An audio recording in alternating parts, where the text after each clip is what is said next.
Tuhan berjanji, ya, Tuhan berjanji kepada Abraham bahwa Dia akan menjadikan Abraham ini menjadi keturunan yang begitu banyak, ya. Walaupun perjalanan dari zaman dahulu, zaman Musa sampai zaman Yehezkiel, ternyata orang-orang Israel zaman dulu itu mereka sudah musnah.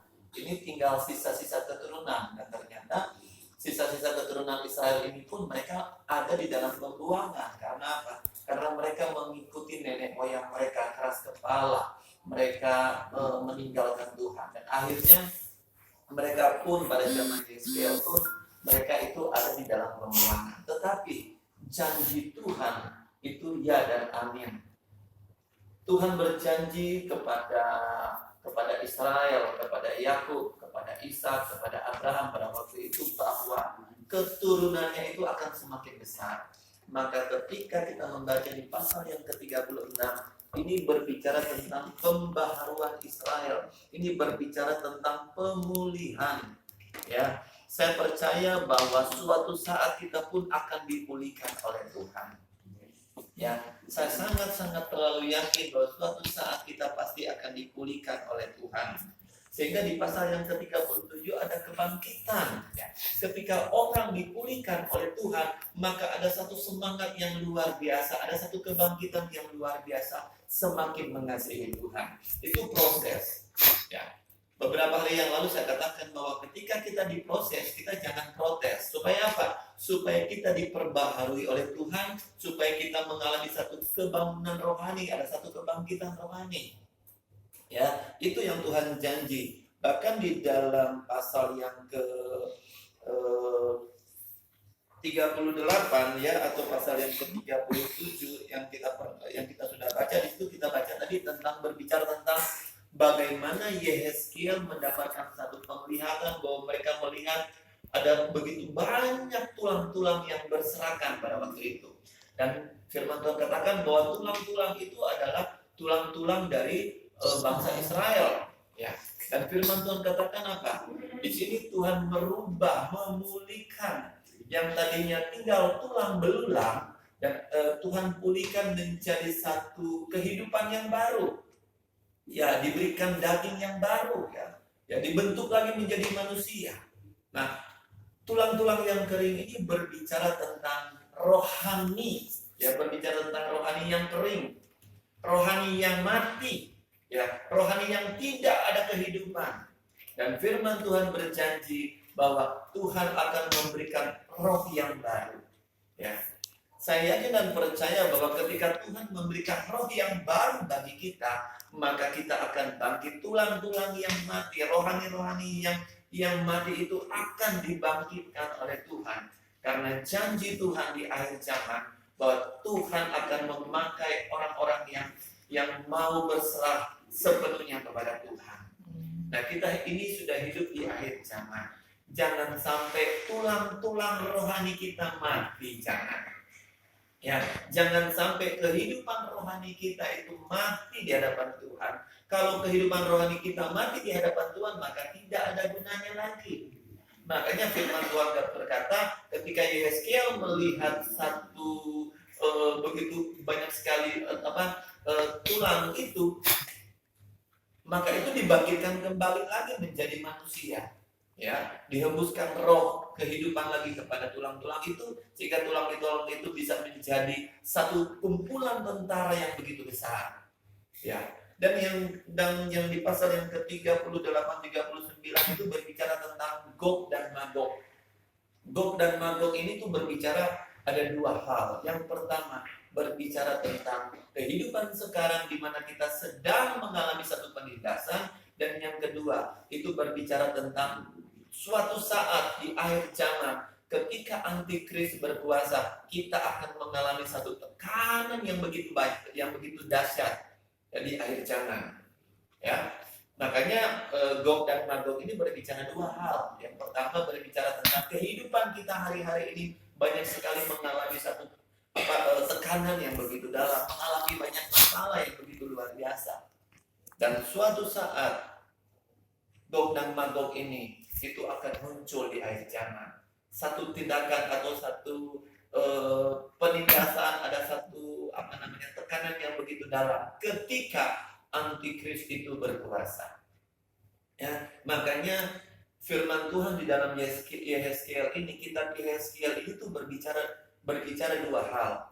Ya, berbicara tentang nubuatan tentang saat ini maupun nanti.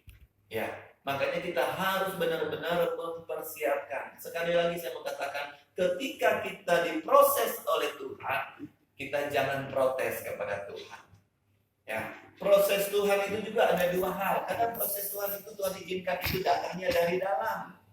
Ya, dan yang kedua proses itu datangnya dari luar. Dari dalam, contohnya kita berada di tempat ini, seringkali kita pun diproses, ya, digesek satu sama yang lain, ya.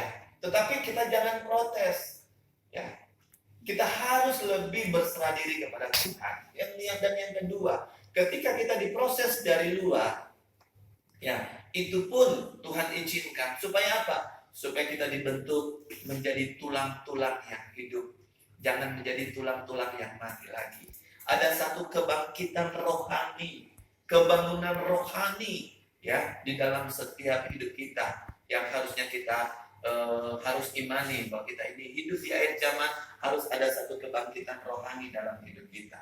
Dan lalu yang terakhir di pasal yang ke-40, bagaimana Yehezkiel melihat tentang bait suci yang baru, ya, begitu detailnya. Ya, di situ dikatakan bahwa ukuran demi ukuran, panjang, lebar, tinggi, barang-barang harus ditempatkan di sini. Ya, ini berbicara tentang sesuatu yang jangan dicampur aduk. Ya, kehidupan rohani dengan kedagingan itu jangan dicampur aduk. Ya, kalau kita mau hidup di dalam rohani harus benar-benar hidup di dalam roh. Jangan sampai kita hidup di dalam roh, kita pun hidup di dalam kedagingan. Ya. Jangan sampai, karena di dalam Galatia berkata bahwa hidup di dalam daging itu adalah satu kenajisan, menyakiti hati Tuhan. Tetapi hidup di dalam roh itu adalah kasih, damai sejahtera, sukacita, lemah lembut, itu kesabaran, itu adalah buah-buah roh. Makanya jangan diaduk, ya, menjadi satu. Kalau kita hidup di dalam daging, ya, lalu kita hidup di dalam roh, jangan dicampur aduk. Kita harus memilih. Apakah kita mau hidup di dalam kedagingan atau kita mau hidup di dalam roh Tuhan, ya, di dalam Roh Kudus.